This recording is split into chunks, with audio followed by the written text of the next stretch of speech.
plus à Luida Info de nous donner cette opportunité. Cette fois-ci, nous allons directement répondre au PCMT, Mahamat Idriss Déby Itno. Hier, lors de sa rencontre avec les institutions de la République,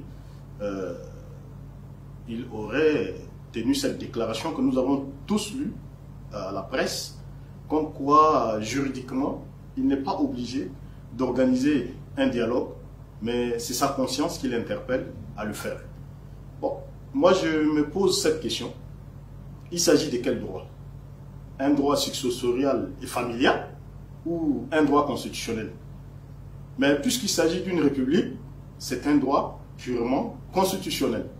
Et la source du pouvoir dans l'État ou dans une république, c'est la souveraineté du peuple. Alors aujourd'hui, il faudrait que le PCMT comprenne clairement que la source du droit où il utilise n'est pas légitime et légale. Il ne bénéficie pas de l'onction du peuple. Mais le peuple observe dans le cadre de la pacificité, mais sinon, il n'a aucun droit de dire aux Tchadiens qu'il ne peut pas organiser un dialogue.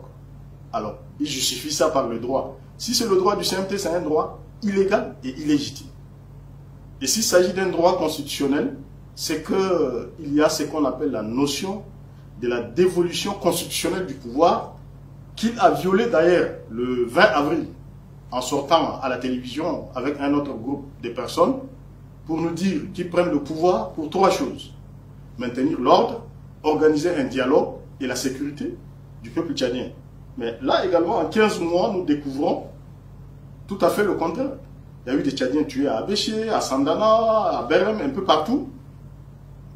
Et le dernier cas, celui qui s'est passé à Kouri-Bougoudi, où il s'est déplacé lui-même. Donc la source de son droit, si c'est un droit successoral et familial, bon, il peut nous expliquer ou bien on va comprendre.